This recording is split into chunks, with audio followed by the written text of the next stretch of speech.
ایک حدیث تو یہ کہ رسول اللہ صلی اللہ علیہ وسلم نے فرمایا میرے جانے کے بعد میری امت پر بے شمار فتنے آئیں گے،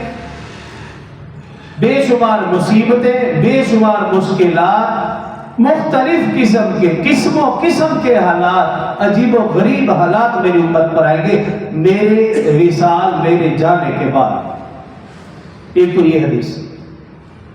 دوسرا آقا صلی اللہ علیہ وسلم نے فرمایا میرے وصال کے بعد میری امت پر فتنے ایسے آئیں گے جیسے تسبیح ٹوٹنے سے دانے پہ دانہ گرتا ہے۔ یہ مثال ہے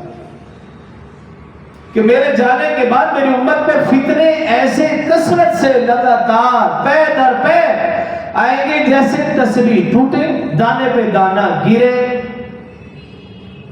کہ ایک فتنہ ختم نہ ہونے پائے گا، دوسرا فتنہ آ جائے گا، دوسرے فتنے سے امت کی جان نہ چھوٹے گی، تیسرا، پھر چوتھا، پھر پانچواں۔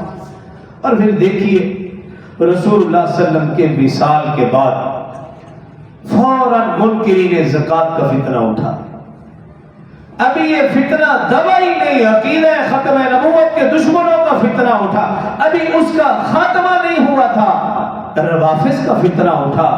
کچھ ہی مدت گزری خوارج کا فتنہ اٹھا، کچھ ہی عرصے کے بعد معتزلہ کا فتنہ اٹھا، کچھ ہی مدت گزرنے کے بعد قرآن کے منکرین کا فتنہ اٹھا، کچھ ہی عرصہ گزرا حجیت حدیث کے انکار کرنے والوں کا فتنہ اٹھا، کچھ ہی عرصہ گزرا تھا فقہاء اور مجتہدین کے منکرین کا فتنہ اٹھا، کچھ ہی عرصے کے بعد عظمت صحابہ کے منکرین کا فتنہ اٹھا، کچھ ہی عرصہ گزرا اہل بیت کے تقدس کے انکار کرنے والوں کا فتنہ اٹھا۔ جب تک آقا صلی اللہ علیہ وسلم موجود تھے فتنے نہ تھے، آقا صلی اللہ علیہ وسلم کا وصال ہوا